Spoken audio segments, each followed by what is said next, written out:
Amanhã, e para vergonha nossa, não é? Muitos protestantes acham ser o dia de Halloween, mas amanhã é o dia da reforma, não é? 31 de outubro. Há 494 anos, Martim Lutero colocou suas teses e a reforma aconteceu. E grande parte dos que se dizem protestantes não conhecem nada do que foi feito naqueles dias e às vezes nem lembra, não é? Que amanhã é esse dia, amanhã é o aniversário, não é? Disso que foi o maior avivamento da história da igreja em todos os tempos, não é? E Martim Lutero, no meio da reforma, escreveu uma obra, não é? Uma obra importante naqueles dias, chamado O Cativeiro Babilônico da Igreja. Ele diz: a igreja dos dias dele, apesar de ser grande, de nunca ter contado com tantos membros, países inteiros, né, construíram as maiores, as melhores catedrais que existem até hoje. Reis, todos se submetiam ao poder da igreja, à sua riqueza, ao seu poderio. Mas Lutero disse: essa igreja é cativa. E essa obra fala sobre isso, sobre o cativeiro babilônico da igreja, porque ele comparou a igreja a Israel nos dias do cativeiro babilônico. Foram os dias mais tristes da história de Israel, não é? Talvez mais do que o cativeiro no Egito, onde eles ainda não eram uma nação. E o motivo pelo qual Israel se tornou cativeiro no Egito, que foi a desobediência constante à palavra de Deus, o abandono da verdade de Deus, geração após geração. Deus enviou incontáveis profetas, profetizando que se Israel não representasse a verdade de Deus, Deus os levaria à ruína. Então, quando o último profeta profetizando Israel disse todas essas coisas, foi rejeitado de novo Jeremias, Isaías, um pouco fortemente também. Ezequiel profetizou no exílio, e depois daquilo Israel foi tão humilhado, né, por aquele cativeiro, que ele de fato foi diferente do que era antes. Israel continuou tendo muitos problemas, mas nunca aqueles velhos problemas de se voltar para os deuses das outras nações. Israel pós-exílio, e não voltou todo Israel, nós devemos pensar nisso.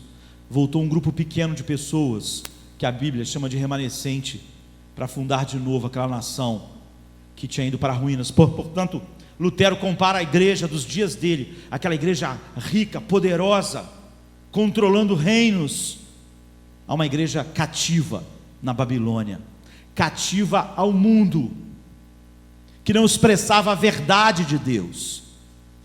E hoje, 496 anos depois, a igreja está cativa novamente, não é? Há um tempo atrás, certo pastor americano fez uma pergunta: como seriam as coisas se Satanás assumisse por completo o controle da cidade? Como seria se Satanás assumisse completamente o controle do planeta Terra? Isso há meio século atrás. E ele disse que se Satanás assumisse o controle da Terra, não é? Ou da cidade deles, já que ele estava falando da cidade da Filadélfia, né? Ele disse que todos os bares iam ser fechados, a pornografia seria banida, e as ruas ficariam imaculadas, cheias de pedestres bem arrumados, que sorririam uns para os outros. Então não haveria mais xingamentos, e as crianças diriam sim, Senhor, e não senhora novamente. E as igrejas estariam cheias aos domingos, onde a verdade de Cristo não seria pregada. Você pode se espantar com essa conclusão, não é? O que nós temos que entender é que quando Lutero falou sobre o cativeiro da igreja, e o cativeiro que a igreja vive hoje, é fácil nós desviarmos nossa atenção de Cristo. Nós pensamos de fato que o problema do mundo é a violência, é a pornografia, e as consequências que a violência traz de ruim para a sociedade, e a pornografia, e essas coisas. Mas saiba, que se esse mundo não tivesse nada disso,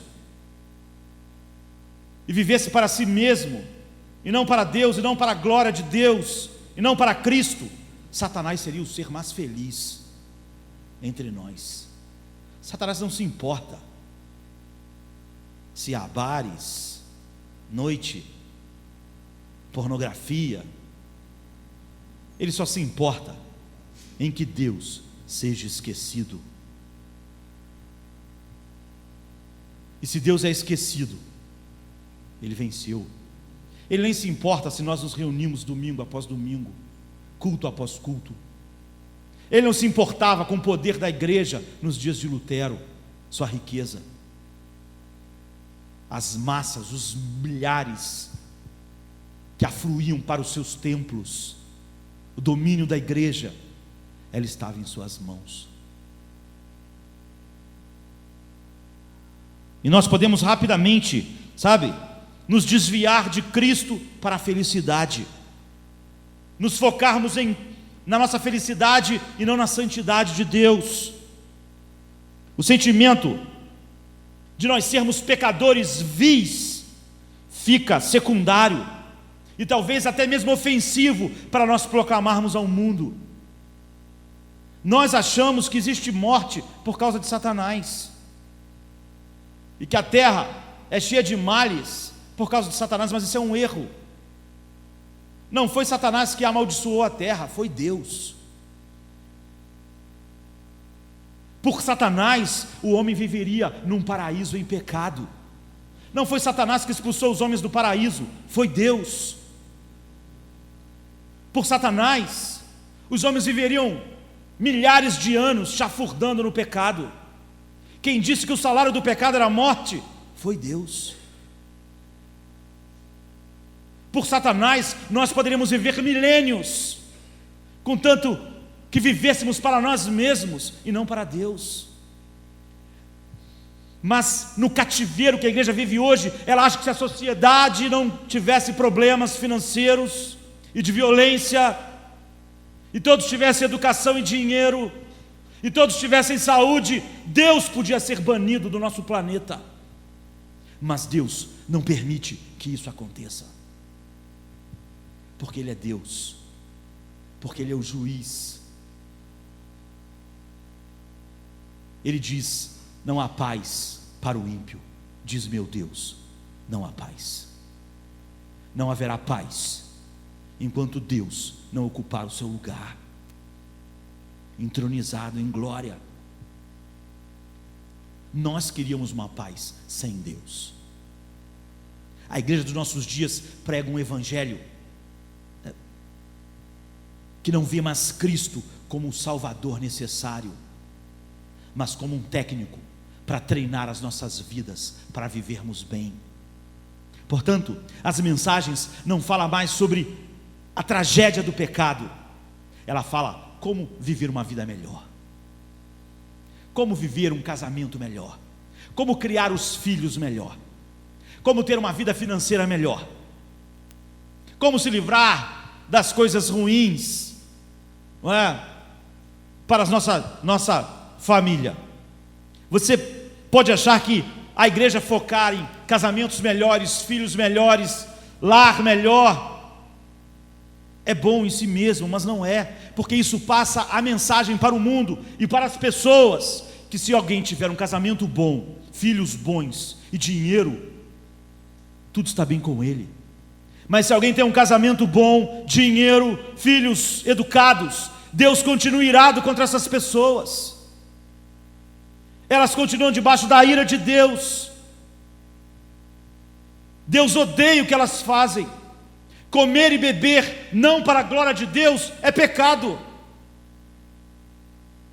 Portanto, nós podemos pregar um evangelho que é cativo da cultura atual. É isso que Lutero disse: o cativeiro babilônico da igreja, ela é grande, mas ela foi capturada pelo mundo. Ela expressa o pensamento do mundo. Nós pensamos que somos um povo que precisamos de algumas motivações corretas para tornar as pessoas melhores. C.S. Lewis dizia: Cristo não morreu para tornar homens melhores do velho tipo, Ele morreu para criar novos homens. Jesus não morreu para melhorar as pessoas, para fazer delas pessoas melhores, para fazer deles melhores pais, melhores homens, para fazer das pessoas homens mais honestos. Jesus morreu para que o homem pudesse ser uma nova criatura, não para melhorar a velha criatura, o velho homem.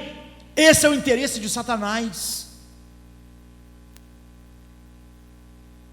Satanás tem todo o interesse em que os homens melhorem e sintam que estão melhorando, contanto que eles sejam os homens que são em Adão, debaixo da ira e do desprazer de Deus.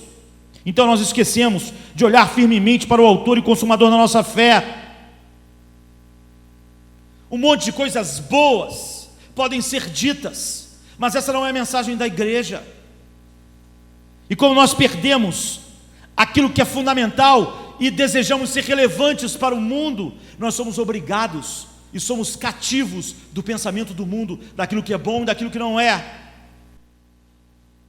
O diabo adora embalar o mundo em seu colo. É Deus que disse que o pecado vai consumir os homens como um verme. Satanás não diz isso. Onde quer que Jesus seja verdadeiramente proclamado, Satanás se levantará, mas a maior parte das vezes não é fazendo mártires.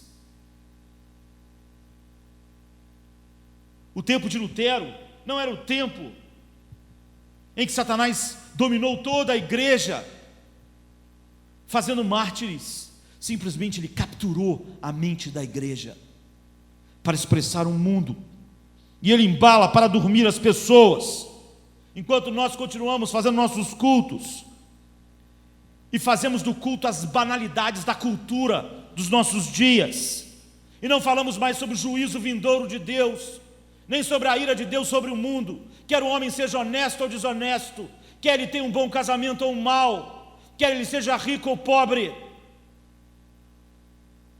quer ele tenha uma mansão ou more na rua, os homens estão debaixo da ira de Deus. E se todos os homens fossem tirados da rua, e todos ficassem ricos, e todos estivessem saudáveis, Deus estaria tão irado com eles quanto sempre esteve. E se os homens achassem que estariam bem por causa disso, melhor para o diabo. Então, qual é a única coisa que só a igreja pode fazer? É isso que nós devemos fazer. Há muitas coisas boas em si mesmas. Proteger, por exemplo, o tamanduá bandeira é uma coisa boa. Eu não conheço pessoalmente nenhum tamanduá bandeira, mas quero que eles vivam. Mas se eu dissesse para vocês que o trabalho da igreja no mundo é proteger o tamanduá bandeira, isso seria ridículo, porque qualquer homem ímpio pode fazer isso. Pense numa mensagem que só a igreja pode trazer a esse mundo, e essa é a razão dela estar aqui. Aquilo que só ela pode fazer, e mais ninguém. Pense em todas as coisas que você acha muito bom, mas que qualquer homem sem Deus pode fazer. Essa não pode ser a função primordial pela qual a igreja está no mundo. E quando nós queremos nos tornar relevantes para o mundo, nós temos que levantar a bandeira do tamanduá bandeira, não é? E esquecermos quem nós somos e o que estamos fazendo aqui. O diabo acha ótimo. Acha ótimo que a igreja se concentrasse em proteger as baleias. Ele não tem nada contra isso. Ele não tem por que impedir a igreja de fazer essas coisas. E ele pode capturar a igreja para que nós preguemos um evangelho em que Cristo é um treinador de um time, que vai fazer nosso time ser vencedor. Você quer ser vencedor? Jesus é um bom treinador, mas não é isso que Ele é o redentor de homens que estão perdidos. Nós pregamos um Salvador ensanguentado para homens que estão debaixo da ira de Deus. Esse é o evangelho, e quando isso não é proclamado, o evangelho já não é mais evangelho. Ainda que ele fale coisas boas, ainda que nós misturemos boas causas. Lutero olhou para aquilo tudo e disse: esse é o grande cativeiro babilônico da igreja. Estamos cativos. Tudo que nós fazemos só expressa a nossa escravidão. Nós não estamos enfatizando o futuro, a eternidade, o céu e o inferno. Nós treinamos pessoas. Ser um sucesso ou um fracasso nesse mundo é completamente desprezível. Ainda mais dependendo de quem vai estabelecer. Então, os mandamentos, o conteúdo dos sermãos, hoje os hinos, os livros, são apenas sugestões úteis para viver uma vida melhor. São incentivos. Qualquer livro de autoajuda pode ajudar as pessoas da mesma forma. A maior parte das religiões pode ajudar. A pacificação, Gandhi pode falar sobre isso, Buda, Confúcio, mas eles nunca falarão sobre a depravação humana, sobre um Deus santo, sobre o juízo de Deus. A busca pelo sagrado, em grande medida hoje, é orientada pelo que acontece dentro de nós, nossa experiência, como nós estamos sentindo, somos felizes, não somos felizes, e não por aquilo que Deus fez na história para resgatar o homem. O grande mote de um evangelho meio marxista em nossos dias é mudar o mundo, transformar o mundo, mas o evangelho não fala sobre isso. O evangelho fala sobre você ser transformado por Deus. E é muito melhor para nós ficarmos tentando mudar o mundo do que as nossas vidas serem transformadas pela cruz. É cômodo, é agradável não crucificar o nosso eu enquanto estamos tentando mudar o mundo. Paulo diz: transformai-vos pela renovação das vossas mentes. Mas nós queremos mudar o mundo porque é muito mais simples ficar lutando pela mudança mundial, enquanto nós permanecemos aquelas velhas criaturas, iguais ao mundo, que não honram Deus. Então a realidade desaparece, e os 496 anos de reforma desaparecem, e nós estamos no mesmo cativeiro. Se nós julgarmos pelo sucesso comercial, político, de comunicação, o movimento evangélico parece estar crescendo, mas a questão é, ele ainda é cristão? O tema dele é um salvador para o mundo perdido e mau, que não pode fazer o bem, que desonra a Deus todo o tempo? É lógico que não, porque essa mensagem seria ofensiva e não relevante para o mundo. E nós minamos a palavra de Deus por citações relevantes. E Deus, o Deus Pai, é usado como um recurso pessoal, sabe? Um recurso pessoal que você pode usar para o seu bel prazer, para os seus planos. E Jesus Cristo, como eu falei, é agora um mero treinador. Ele tem um plano bom para a sua vida, é o que as pessoas dizem. Sua vida está ruim, Jesus tem um bom plano para torná-la melhor. Ele não é mais pregado como um salvador de pecadores perdidos, depravados, que precisam de salvação e de justiça diante de Deus. E a salvação, nós tornamos a salvação em uma vida melhor, em um casamento melhor, quando na verdade o homem é salvo do julgamento de Deus. Quando o homem é salvo, ele é salvo da ira de Deus para ser conformado à imagem de Cristo. E o Espírito Santo? Eu vou dizer o que o Espírito Santo se tornou em nossos dias: uma tomada elétrica, que nós podemos ligar lá para obter o poder necessário para nós fazermos o que nós quisermos. É como os nossos celulares, nós precisamos recarregar, e a gente enfia o celular lá, a fonte lá na tomada e ele recarrega, e depois nós usamos o celular para o que nós quisermos. Nossos aparelhos eletrônicos, olha, está sem bateria. Para muitas pessoas o Espírito Santo é só uma tomada elétrica para recarregar suas baterias, para lhe dar força, para ela depois poder viver a sua vida, realizar seus sonhos. E é isso que as mensagens dizem. Então, o movimento evangélico é um movimento cultural e político crescente, que só tem uma ligação sentimental com Jesus, o amor de Jesus. Mas ele não pode mais falar sobre Jesus e este crucificado, porque senão ele terá que tocar na ferida do pecado do mundo e da ira de Deus. E nós não temos mais estômago para, como o apóstolo Paulo, pregar Cristo, como ele diz, que é uma pedra de tropeço e uma rocha de escândalo para as pessoas, como diz em Romanos 9,33, e loucura para os homens naturais, como diz em 1 Coríntios 1,23. Então, queridos, está na hora de nós falarmos a respeito de Deus. Hoje eu escrevi lá na internet, alguém estava conversando comigo, e eu percebi que aquela pessoa dava a entender que ela só queria pensar em Deus, mas não era nada disso. Eu botei uma frase lá, muitas pessoas são assim, elas dizem, e a igreja diz a mesma coisa: chega de falar de mim, vamos falar de Deus, vamos. E a pessoa diz: o que Deus pensa de mim? Ele continua falando dele. O que Deus pensa do meu... Será que Deus vai fazer isso ou vai fazer aquilo? Você não está falando sobre Deus. Quando você diz: chega de falar de mim, vamos falar de Deus, o que Deus pensa de mim, o que Deus pensa da minha carreira, o que Deus pensa... Você continua falando sobre você. Você só colocou Deus na história, mas você continua sendo o centro. Isso porque nós não sabemos mais. Nós só achamos relevante falar sobre as coisas que os homens ímpios poderiam fazer e podem fazer, e na graça comum de Deus, Deus tem operado, porque nós esquecemos qual é o mal que trouxe Cristo a este mundo. Em 2 Samuel 24:10, a Bíblia diz: porém agora, ó Senhor, peço-te que traspasses a iniquidade do teu servo, porque tem procedido muito loucamente. Essas palavras foram ditas quando a mão de Deus caiu sobre Israel, porque Davi havia contado o povo.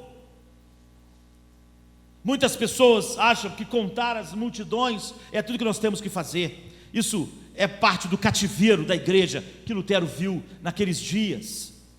E Davi fez a mesma coisa, contou. E a Bíblia diz, no verso 2, Davi ordenou Joabe a percorrer todo Israel e enumerar o povo. Porém Joabe tentou dissuadi-lo. Joabe disse: é melhor não fazer isso, Davi, não vamos contar. Mas ele era rei. Então o verso 3 diz: então disse Joabe ao rei: ora, multiplique o Senhor teu Deus a esse povo 100 vezes tanto quanto agora é, e os olhos do rei meu senhor o vejam. Mas por que deseja o meu rei este negócio? Porém a palavra do rei prevaleceu contra Joabe. Que felicidade Davi teria tido se ele não tivesse contado o povo, se ele não tivesse medido o seu sucesso da maneira que o mundo mede.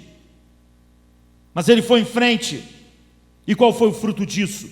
A Bíblia diz: o coração de Davi começou a doer, no versículo 10.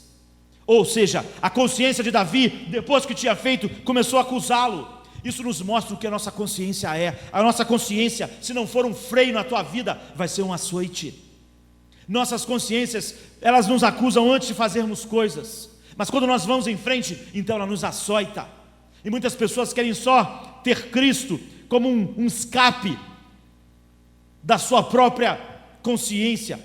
Se o Evangelho não te leva para os braços de Deus e só livra você das culpas da sua consciência que te incomodam, você não chegou ao Evangelho. Todavia Deus ia punir aquele pecado, porque Davi tinha se gloriado nos números, e Deus deu a ele 3 escolhas: 7 anos de fome, 3 anos fugindo dos seus inimigos, ou 3 dias de peste. Ou Deus estava dizendo: o número vai cair, Davi, e o número vai cair para mostrar a você que o número não faz a menor diferença. Então Deus ameaça com julgamento, E a Bíblia diz: o coração afligido de Davi, e a sua oração, não é, foi registrada antes do profeta chegar a ele. A Bíblia diz: levantando-se, pois, Davi pela manhã, veio a palavra do Senhor ao profeta Gade, vidente de Davi. Isso revela o quanto Davi já estava perturbado antes da palavra do Senhor chegar. O coração de Davi doeu. Então Davi orou: peço-te que traspasses a iniquidade do teu servo, porque tem procedido muito loucamente. Davi não pediu que Deus suspendesse o julgamento, a punição. Davi tinha uma visão que está faltando agora em nossos dias, e por isso nós entramos nesse cativeiro. Davi não orou para que Deus suspendesse os castigos. Ele disse: traspasse a minha iniquidade, perdoa o meu pecado. Por que ele orou assim? Porque ele estava mais preocupado com o pecado do que com as consequências do pecado. Em primeiro lugar, para nos ensinar que em todas as nossas aflições, nós devemos voltar nossos pensamentos para o nosso homem interior.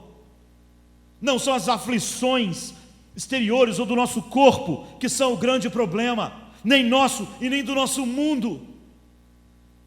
O problema é dentro de nós. O problema do mundo não é só que as pessoas estão, sofrendo coisas. Quem dera fosse esse o problema. Davi sabia o drama do que aquilo que o pecado é e aquilo que fez Deus vir ao mundo.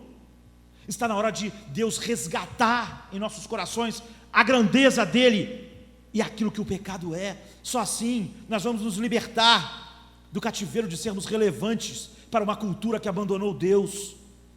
Em segundo lugar, porque Davi viu que o pecado era a causa do julgamento. Não adianta nós nos preocuparmos com o julgamento, tudo à nossa volta é causa do julgamento de Deus. A terra será maldita, vocês irão morrer, com dores terás filhos, vocês terão enfermidades. Não adianta nós nos concentrarmos nisso. E esse tem sido o problema da igreja. Ela se esqueceu dos motivos pelos quais o mundo é como é, e aquilo que ela precisa pregar para que o mundo, ou as pessoas que Deus vai chamar, se tornem. Davi não estava preocupado com o pecado, com o julgamento. Não adianta, o problema é o pecado. Não adianta tentar limpar o mundo do julgamento de Deus enquanto o pecado ainda está lá. É um absurdo a igreja achar que o mundo seria bom se todo o julgamento de Deus fosse tirado. A maldição sobre a terra, a morte, a doença, a enfermidade e o pecado continuasse. Essa é uma ideia satânica. Esse não é um sonho de um homem espiritual. Em terceiro lugar, Davi sabia que o julgamento jamais seria removido enquanto o pecado não fosse vencido. Muitas pessoas acreditam nisso. No mundo redimido, nunca haverá um mundo redimido por causa do pecado. Quando nós pregamos contra o pecado, o juízo de Deus e a graça salvadora no Redentor, nós estamos indo na direção única que pode livrar os homens desses horrores.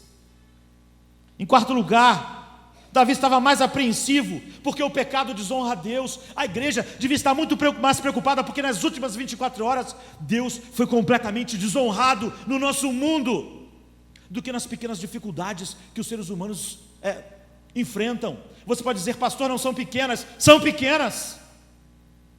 As grandes estão para depois que as pessoas saírem do mundo.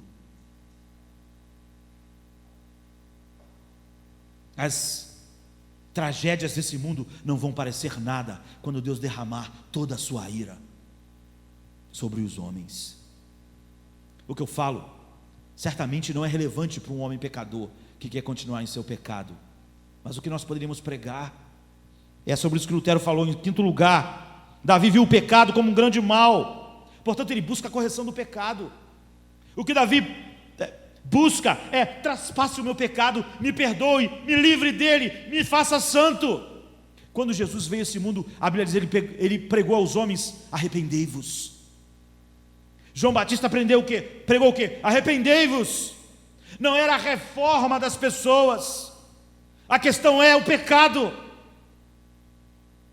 Quando nós esquecemos disso, esquecemos porque Jesus veio. Ele é o Redentor para nos redimir dos nossos pecados. Então a oração de Davi tem duas partes: uma confissão, uma petição. E ele diz: porque eu tenho procedido muito loucamente. É isso, o pecado é agir loucamente que traz essas consequências. E a petição é: traspasses a minha iniquidade. Ele suplica então a Deus. O que nós podemos tirar disso tudo? Que mesmo os servos de Deus podem cometer iniquidade. Certa vez alguém disse: pastor, o senhor falou que os irmãos, iniquidade é uma coisa para o mundo. Não. Davi diz: traspasse as minhas iniquidades. Eu agi como um louco. Ele não estava preocupado, em princípio, com os castigos. Milhares iriam morrer por causa disso, mas esse não era o maior drama. O drama é que Deus foi desonrado e o pecado estava lá. Nos ensina também que é necessário um perdão novo para cada insurreição, traspasses.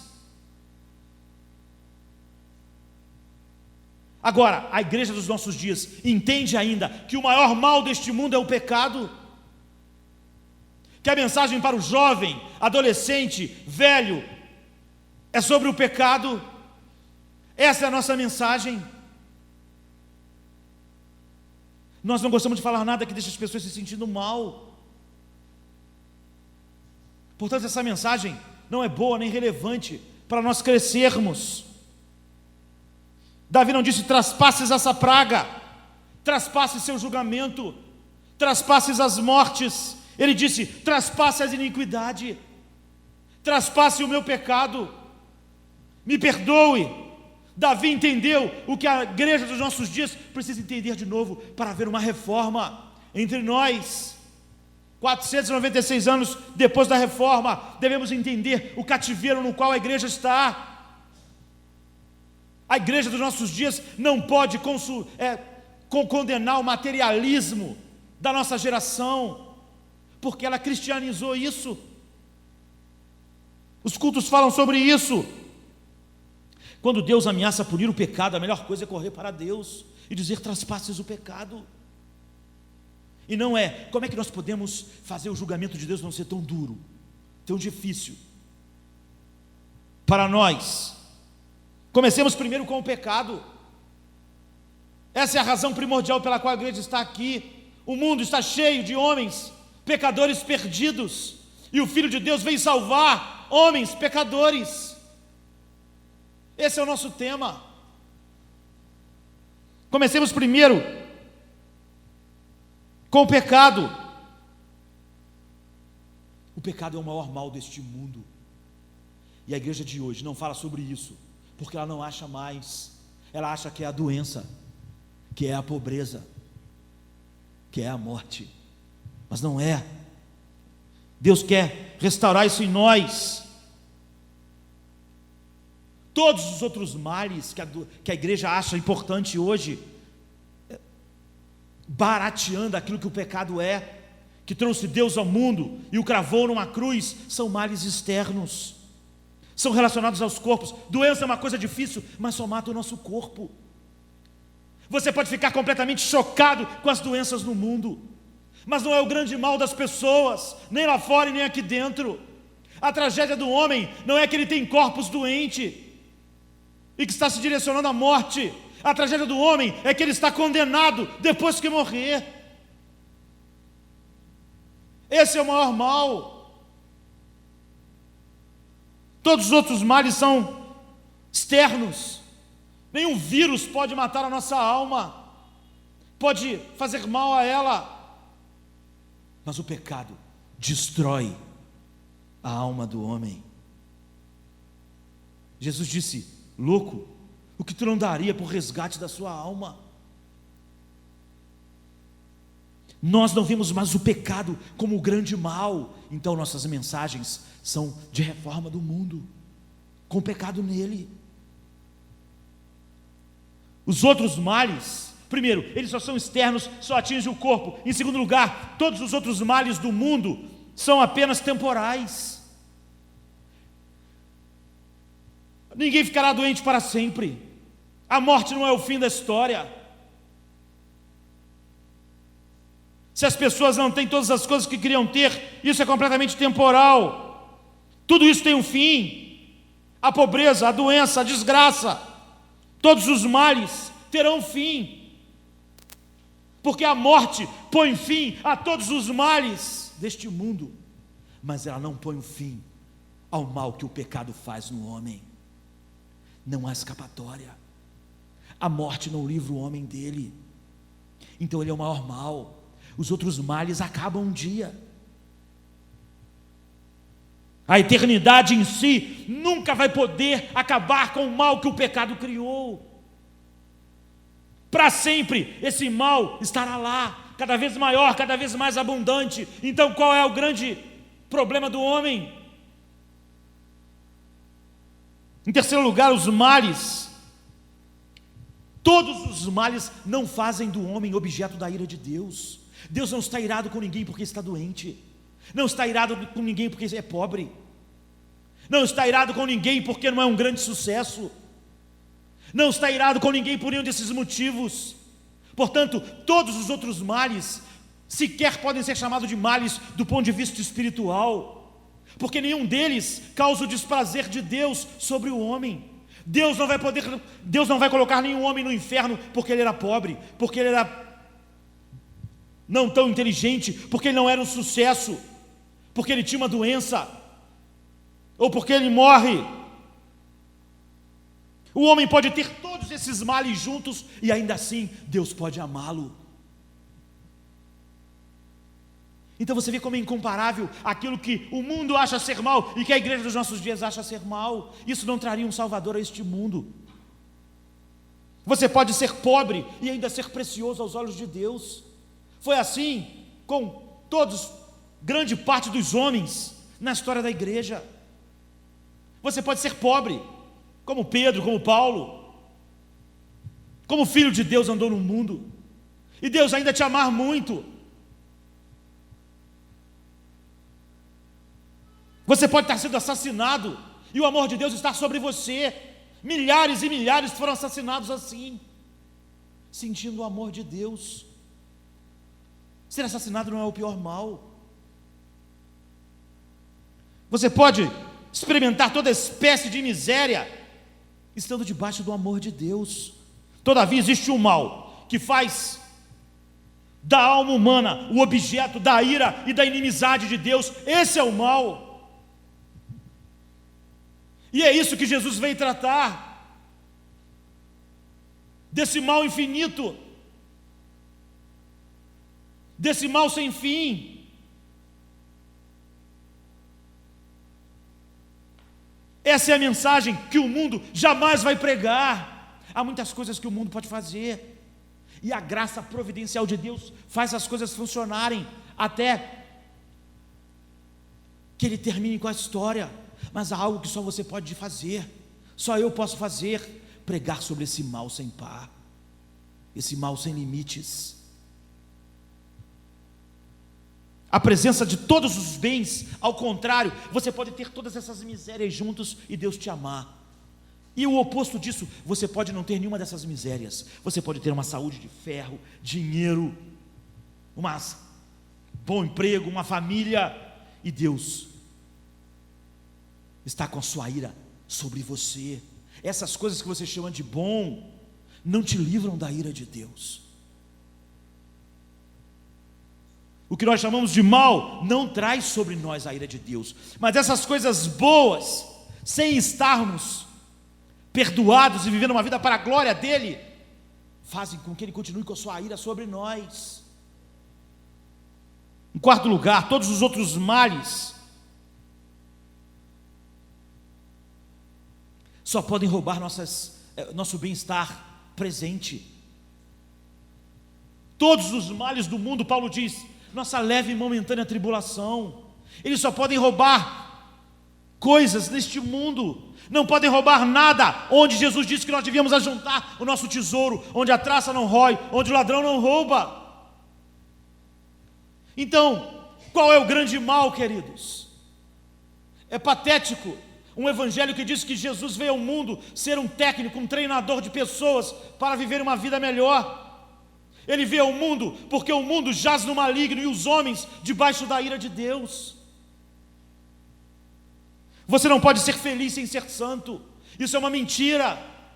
O mundo não pode ser feliz se as doenças fossem tiradas. Não existe felicidade sem santidade.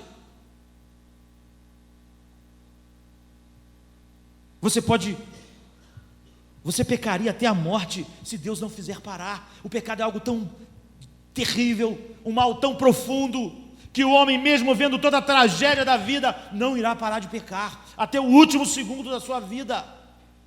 Só há uma chance para um homem ser liberto do pecado, que Deus faça isso. Isso é um mal sem limites. Em quinto lugar, todos os males são destrutivos. Não são destrutivos para o homem em si, sabe? Eles lutam contra particularidades.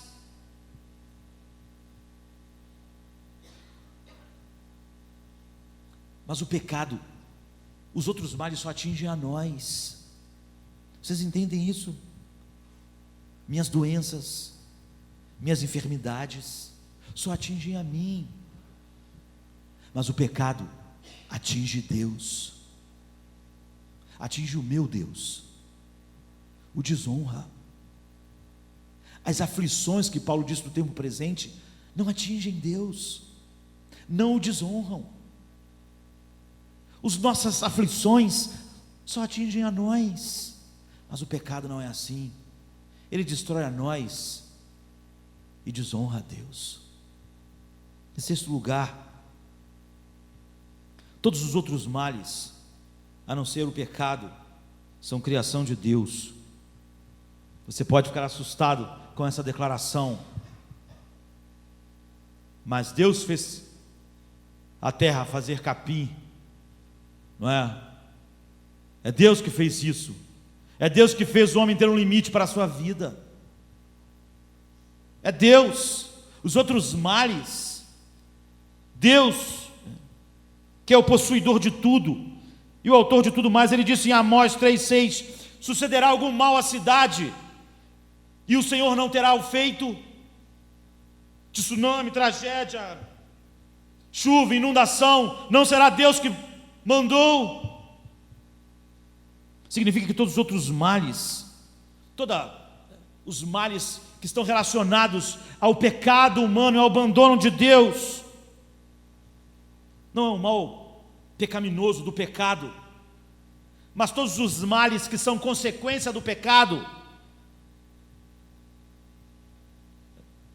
têm a origem de reivindicar a justiça e a santidade de Deus em nosso mundo. Em sétimo lugar, os outros males são medicina de Deus para o seu povo escolhido, um bom remédio.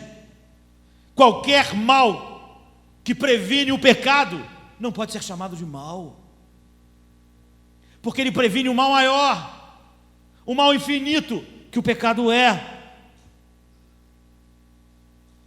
Paulo diz: para que você não seja condenado com o mundo. Se males aconteceram para que você não seja condenado com o mundo, então isso não é mal. Em 1 Coríntios 11:32, chegou ao ponto de Paulo dizer: eu fui entregue, não é, por Deus ao mal. Para quê? Para evitar aquilo que Deus acha ser mal de verdade. Ele mandou um espinho na carne, o mal, para que eu não me tornasse orgulhoso, porque para Deus uma enfermidade não é pior do que o orgulho. E Paulo diz: se essa enfermidade vai me livrar do orgulho que Deus disse, então eu vou me gloriar na minha enfermidade, vou me gloriar na minha fraqueza. Não vejo mais ela como mal, porque ela me livra do verdadeiro mal, que era o orgulho. Em 2 Coríntios 12:7, não é maravilhoso? O mundo hoje, a igreja hoje não acha. Ela acha que é muito melhor você ser orgulhoso, mas ser curado nas nossas orações. Porque para nós, Uma enfermidade é pior do que o orgulho. Nós gastamos nosso tempo falando sobre enfermidades, e o orgulho, nós não pregamos sobre ele. Mas Paulo diz: se esse espinho na carne previne o pecado, então vou me gloriar nele. Ele não é mau, é bom. Todo o mal que Deus usa, né, para curar o pecado, então passa a ser bom. Não se conhece nenhum remédio que seja pior que a doença. E eu queria demonstrar isso de várias maneiras, mas já me falaram que eu tenho 15 minutos.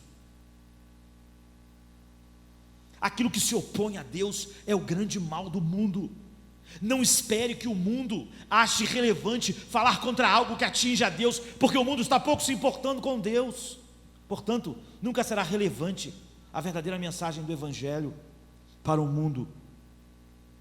Por isso, os pais da igreja, um dos pais da igreja chamou o pecado de um ódio assassino contra Deus, porque é isso que o pecado faria. Se pudesse, matava, destruía Deus. Contudo, o pecado não é capaz de conquistar Deus, porque Deus é infinitamente bom. Todos que não são infinitamente bons, se não forem restringidos por Deus, são destruídos pelo pecado.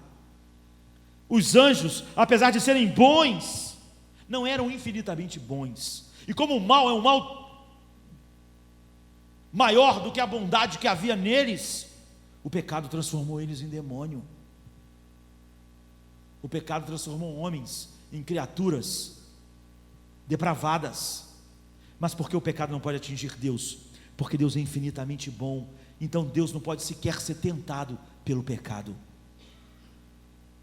O pecado não tem nenhuma arma contra o ser de Deus, e é só por isso que ele não faz mais do que pode, mas ele reúne todas as suas forças para de todas as formas destruir.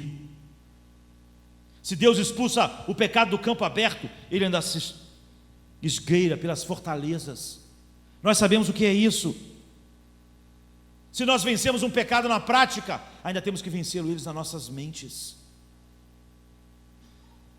Não é uma luta simples.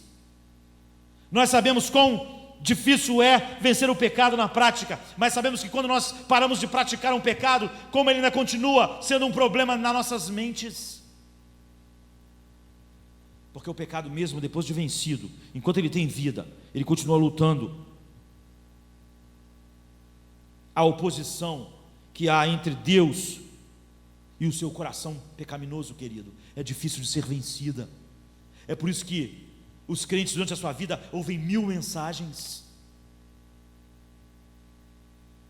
porque o pecado é um mal terrível, mesmo naqueles em que ele já foi derrotado, mas como ele ainda está vivo e não foi tirado completamente, ele ainda faz estragos. Custará ainda a você muitas batalhas, muitos assaltos, até que você possa vencê-lo em suas fortalezas. Vencer o pecado em nossos corações é uma grande luta. Só Deus operando querer o efetuar em nós, isso é possível.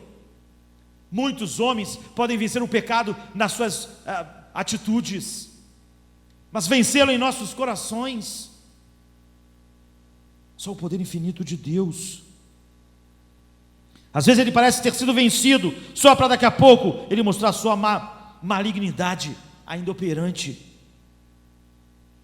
como o ladrão da cruz, não é? O pecado é assim. O ladrão da cruz estava com suas mãos pregadas, seus pés pregados, condenado à morte. A única coisa do ladrão da cruz que estava livre era o quê? Sua boca. E ele usou sua boca para fazer o quê? Para injuriar Deus, para amaldiçoar Deus. Assim é o pecado. Mesmo condenado à morte, aquilo que ainda está vivo é completamente inimigo de Deus. Não há nada de bom no pecado. Você pode ver coisas boas em todas as coisas, mas não há nada de bom no pecado. Você vê, a igreja, ao perder essa verdade, perdeu o motivo pelo qual Cristo veio ao mundo. Ela não fala mais sobre santidade, ela fala sobre felicidade. Nada no mundo se compara ao pecado. Há algo bom em todas as coisas. Há algo bom na doença, há algo bom na morte. Outro dia eu estava falando com alguém, a pessoa disse: o que há de bom na morte? Eu falei: acho que há muitas coisas boas na morte. Imagine se os homens não morrem. Imagine se cada homem ímpio tivesse vivo aí sem fim. Todos nós. Imagine como a maldade estaria se desde os dias de Noé todos os homens estivessem vivos, aumentando sua depravação. Imagine Hitler vivo para sempre, você vivo para sempre, em pecado. Imagine todos os homens vivos sem morrer. A vida não era mais possível. A morte controla as coisas. O homem pode ser muito mau, mas não vai ser mais mau do que 80 anos. O homem pode ser terrível, mas ele não pode ser terrível por muito tempo. A morte faz um bom trabalho. Ela limpa esse mundo. E você pode dizer: e os homens bons? Não sei. Segundo a minha Bíblia, não há ninguém que faça o bem. Nenhum sequer. Portanto, há muitas coisas boas na morte, mesmo do ímpio. Imagina do Filho de Deus, a morte te leva para Deus. Mas não há nada de bom no pecado. Nada. Então, como o pecado é muito pior do que a morte, nunca faça nada para evitar a morte pecando. Entre o pecado e a morte, morra. Essa é o ensinamento bíblico. Não é que você tem que resistir um pouquinho ao pecado, resista até a morte, ser fiel até a morte. É isso que encheu o coração dos mártires. Entre pecar e morrer, eles escolheram morrer. Por quê? Porque pecar é pior do que morrer. A morte não é o maior mal. Isso devia ser uma paixão no coração de cada filho de Deus. O pecado é o maior mal que a morte, que é o mal que as pessoas acham ser o pior. Você não deve fazer uso do pecado a fim de evitar a morte. Os homens iam ser queimados na fogueira, ou pecariam. Eles preferiram ser queimados, porque ser queimado numa fogueira não é pior que pecar. Por isso nós vemos o apóstolo Paulo dizendo, sabe, numa expressão tremenda, em Romanos 7,13, o pecado é excessivamente maligno. Ele quer dizer, o pecado é malignicíssimo. Não há nada mais maligno do que o pecado. Evite o pecado de todas as formas. Morra se for necessário. E é o que ele fez. O pecado é a única coisa que é objeto da ira de Deus. Nada mais. Se tu tirasse o pecado dos seres humanos, não há nenhum mal que pudesse estar no ser humano que fizesse Deus não amá-lo e não acolhê-lo. A igreja inventou uma história de que Deus ama o pecador enquanto odeia o pecado. Mas isso é impossível, porque parece que o pecado é uma pessoa ou uma entidade. O pecado é aquilo que você faz. Sem gente não há pecado. Amar o orgulhoso e odiar o orgulho é ridículo, porque não existe orgulho sem orgulhoso, não existe mentira sem mentiroso, não existe adultério sem adúltero, não existe pecado sem homens pecando. Você não pode separar o pecado dos homens. É por isso que os pecados não vão para o inferno, as pessoas vão. Não haverá um lugar para guardar os pecados. Malvado o pecado. O pecado é aquilo que os homens fazem, o que anjos fazem. Se o homem fosse feito o centro de todos os outros males do mundo, Deus ainda o amaria. Se todas as doenças estivessem numa mesma pessoa, Deus ainda a amaria. Se todas as desgraças acontecessem à mesma pessoa, como aconteceu com Jó, Deus ainda diria: esse é o meu servo, eu o amo. Porque esses males não podem separar o homem de Deus. Mas o pecado pode. O pecado é o verdadeiro mal. É a coisa que trouxe Cristo ao mundo. E Ele salvará os homens dos seus pecados. É o que a profecia dizia. É o que Ele veio fazer. não ser um técnico para o bem viver. E aquilo que nos separa da única coisa boa que existe, que é Deus, é um mal infinito. O bem maior é vivermos para a glória de Deus, e o pecado é a única coisa que nos tira isso. Então ele é o mal infinito, porque tira o único bom, o bem das nossas vidas. Isaías 59:2 diz: as vossas iniquidades fazem divisão entre vós e vosso Deus. As vossas iniquidades, não a vossa pobreza, não as vossas enfermidades, não a morte, não a sua falta de sucesso, suas iniquidades. É por isso que Davi orou: traspasse a iniquidade. É por isso que o grande drama de Davi não era o julgamento, mas aquilo que o pecado era. Se a igreja perder isso, ela é simplesmente cativa do mundo. O mundo ama todas as mensagens da igreja, fraternidade universal. Todo mundo adora um Deus da assistência social, por exemplo. Se Deus falasse: eu vou curar todas as pessoas, chega, o mundo amaria Deus. Acabei com a doença, não vai haver mais infelicidade, vou assistir a todas as pessoas que estão passando por dificuldade, faça uma fila. Todo mundo fala: que Deus maravilhoso, que Deus bom. Mas nós odiamos Deus no seu trono, odiamos um Deus santo, odiamos um Deus que diz: a minha vontade será feita. Eu criei o homem para a minha glória. Esse Deus não é amado no mundo, querido. Se nós escondermos Ele, o mundo vai gostar de nós. Mas é muito perigoso se tornar amigo dos homens, se tornando inimigo de Deus. Não há nada mais perigoso do que ser inimigo de Deus. Jesus disse: tenha medo daquele que depois de matar o corpo pode jogar a alma no inferno. Não queira ser amigo do mundo sendo inimigo de Deus. Só o pecado pode fazer alguém tomar uma decisão tão louca de preferir ser amigo dos homens do que ser amigo de Deus. Não importa o que o homem faça, ele é mau aos olhos de Deus. A Bíblia diz em 2 Reis 5:11: porém Naamã era leproso, ele era um grande homem, ele era um príncipe, ele vestia as vestes reais, ele fazia coisas grandiosas, mas ele sendo leproso, a Bíblia diz, nada do que ele fazia ele poder viver com as pessoas, nada estava bom. A lepra estragava tudo. A lepra é o símbolo do pecado. Deus está dizendo: não importa o que o homem faz, ele é leproso. Ele pode ser um príncipe, ele pode dar o seu corpo para queimar numa fogueira, ele é leproso. A lepra do pecado separa, as vossas iniquidades separam vocês de Deus. Aquilo que é o fundamento do mal de todos os homens devia ser o mal que nós devíamos combater neste mundo, e nós só podemos combater ele com o Evangelho da graça de Deus. Nós não devíamos estar tão preocupados com o que os homens vão viver nos próximos 10 anos, mas no que eles vão viver nos próximos milhões de anos.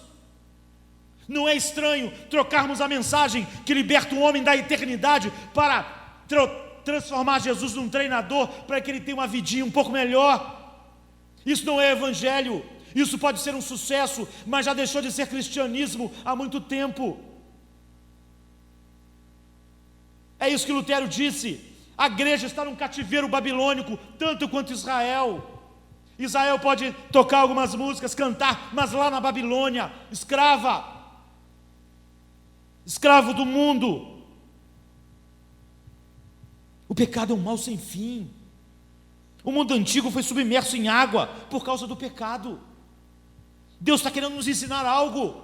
Deus destruiu Sodoma e Gomorra com fogo por causa do pecado, não porque eles eram pobres, não porque eles não tinham educação, não porque eles não eram uma sociedade perfeita desses males, mas porque eles eram cheios de pecado. O pecado é a causa de todos os males. Não adianta combater as guerras, não é a função nossa. A Bíblia diz: porque há guerras, Juízes 5:8, e se escolhi deuses novos, Israel escolhia deuses novos, e logo a guerra estava às portas. Deus está dizendo: eles me abandonavam, então a guerra vinha. Não adianta lutar contra a guerra, é lutar contra a coisa errada, é como lutar contra a febre, com um homem morrendo de câncer. Tiago 1,4,1 diz: de onde vêm as guerras? De onde vêm as pelejas? Não vem dos vossos deleites, não vem das nossas concupiscências. Não é isso que tem que ser atacado se vocês querem combater a guerra e a fome. Porque a terra foi amaldiçoada, porque há tanto egoísmo, tendo alimentos, por causa do pecado. Não adianta você fazer um discurso bonito da divisão de todas as coisas, porque o homem é egoísta por causa do seu pecado. No Salmo 107,34 diz: ele converte a terra frutífera em terreno salgado, pela maldade dos que nela habitam. Isso não é de um lugar, um estado, um país, de todo o mundo. Por isso também vos dei limpeza de dentes, por causa dos vossos pecados. Em todas as vossas cidades há falta de pão, em todos os lugares. Deus não é poderoso para produzir alimento para o mundo inteiro, e Ele não faz isso, mas os pecados dos homens geram a fome, e a pestilência, e a morte. Deuteronômio 28:21 diz: o Senhor te fará pegar a pestilência, até que se consuma a terra que passas a possuir. O pecado é a causa dos males nacionais, pessoais, temporais e espirituais, dos males eternos. O pecado é a fonte de todos os males. Os homens sofrem na terra por causa do pecado, mas sofrem no inferno por causa dele. Ele é a causa, é por isso que Jesus veio ao mundo. A reforma nos faz ver Deus em sua soberania e o homem em sua depravação. O pecado é a causa e a consequência de tudo, de todos os males, todos os medos do seu coração, todas as feridas, todos os terrores, todos os horrores. Se você pudesse rasgar cada temor, você encontraria o pecado lá dentro. Pecado da alta confiança, do abandono de Deus, de confiarmos em nós mesmos, de fazermos nossas vontades. Quer saber uma coisa, queridos? O pecado fundou o inferno. O fundador do inferno não é Satanás, é o pecado dos homens, é o pecado dos anjos. O pecado edificou o inferno e está equipando ele com as riquezas da ira para sempre.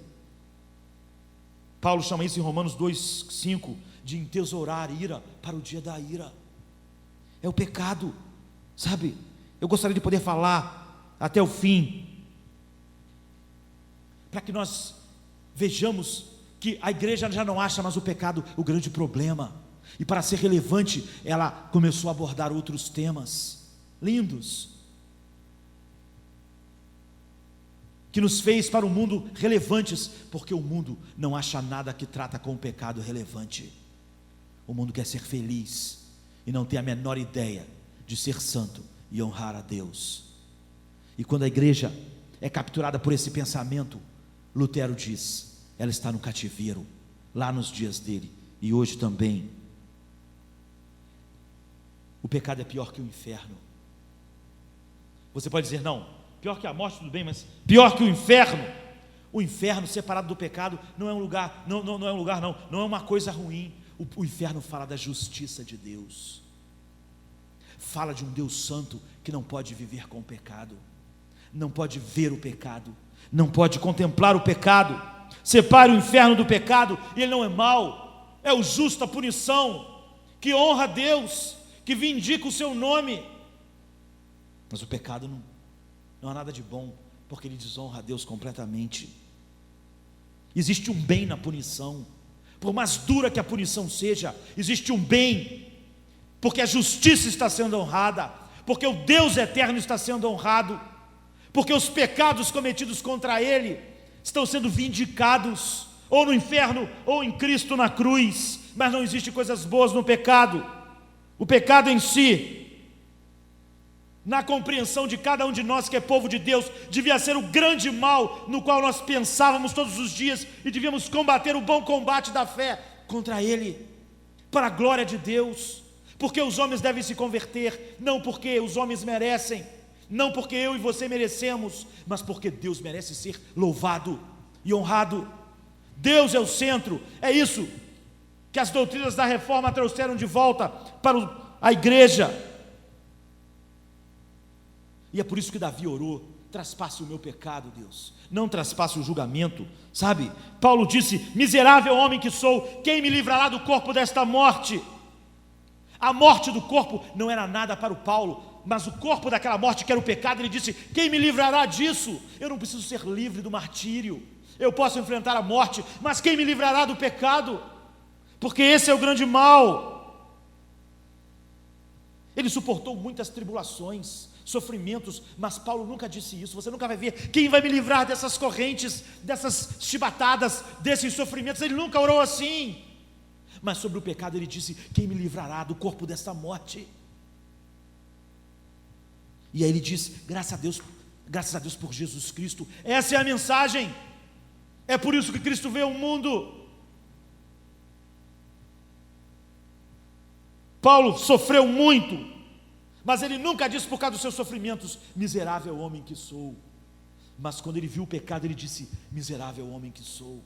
Ele mesmo que tinha dito: sem passar fome, sem passar necessidade, meu homem exterior está se deteriorando, ele não disse: ah, que miséria, não disse, mas quando ele falou sobre o pecado, ele disse: miserável homem que sou. A única miséria verdadeira. Então, todo sofrimento vale para você evitar o pecado. E é isso que as pessoas fizeram durante esses 12 milênios da história da igreja. E antes, eles enfrentaram a cova dos leões, como Daniel, enfrentaram a fornalha, enfrentaram a espada, como Paulo, mas eles disseram: não vamos pecar, nos matem, sabe? Enfrentaram prisões, estacas, perseguições, mas não quiseram pecar. Eles consideraram a pobreza muito melhor do que pecar. Então eles foram espoliados dos seus bens. Eles consideraram toda forma, sabe, um mártir que viveu durante muito tempo uma profunda miséria por seus bens serem tirados, disse uma frase que deve ficar em nossas mentes. Ele disse: é melhor mendigar do que pecar. É melhor não ter nada do que pecar contra Deus. E é isso que Deus quer que você faça. Essa deve ser a mensagem da igreja. O grande mal é o pecado do mundo. Em Hebreus 11, 24 diz: Moisés escolheu ser maltratado com o povo de Deus. É isso. Por que ele escolheu ser maltratado? Porque ser maltratado é muito melhor do que pecar. O pecado é pior que a pobreza, pior que ser maltratado, pior que morrer. Ambrósio disse: você me lançará na prisão, você tirará a minha vida, tudo isso para mim é preferível a pecar. Quando Eudóxia, imperatriz, disse a Crisóstomo que o mataria, ele enviou uma mensagem para a imperatriz e disse: vai, diga-lhe, eu não temo nada no mundo a não ser o pecado.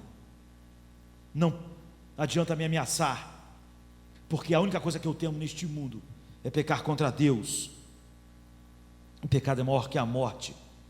Então, as pessoas durante esses milênios disseram: adeus à vida, adeus ao dinheiro, adeus à saúde, mas nós não vamos pecar. Essas pessoas entenderam o Evangelho, entenderam o valor do sacrifício de Cristo, entenderam o valor da honra de Deus, e é isso que Deus quer restaurar em nossos dias. Eles compreenderam que o pecado é pior que o inferno, pior que a morte, pior que os problemas da sociedade, pior do que os problemas de todos os homens. E se nós entendermos isso, nós então voltaremos para o Evangelho. E nós nos libertaremos do cativeiro que a igreja dos nossos dias está aprisionada, o maior mal. Portanto, a maior punição que você vê, olhe para o mundo quando você sair daqui. A maior punição que Deus pode dar a um homem não é doença, não é enfermidade, não é pobreza, é entregar o homem aos seus pecados. é o que a Bíblia diz. Como um pecado é a pior de todas as coisas, a Bíblia diz: Deus os entregou ao pecado. A maior tragédia é quando Deus deixa um homem continuar pecando até a morte. É o juízo de Deus da forma mais terrível. Deus entregou àquele homem a pior coisa que o homem poderia ser entregue, ao seu próprio pecado. Esse é o golpe final. A maior tragédia é quando Deus diz para o homem: aquele que é sujo, suje-se mais ainda. Ele está dizendo: eu estou te entregando a sujeira. Você é sujo, então agora suje-se. Essa é a pior condenação para o homem. Ele diz: pois te purifiquei e tu não gostastes da pureza, nunca mais tu serás purificado da tua imundícia. Essa é a pior condenação de Deus. Ela entrega os homens ao pecado. Porquanto Efraim multiplicou os seus altares, ele sempre vai ter altares para pecar. É a coisa mais triste do mundo ver um homem ser abandonado na sua corrupção, ver um homem pecando até o fim. Deus não vai poder dar um freio naquilo. Aquilo é o julgamento de Deus. Deus os entregou ao pecado. Ore para Deus e agradeça a Deus por ter colocado a sua mão para impedir que você continuasse assim. E veja o mundo como grande mal, porque eles estão entregues ao seu pecado, e o fim disso é a ruína final. Quando a igreja resgatar a visão do que é o pecado, ela estará pronta para pregar o verdadeiro evangelho ao mundo.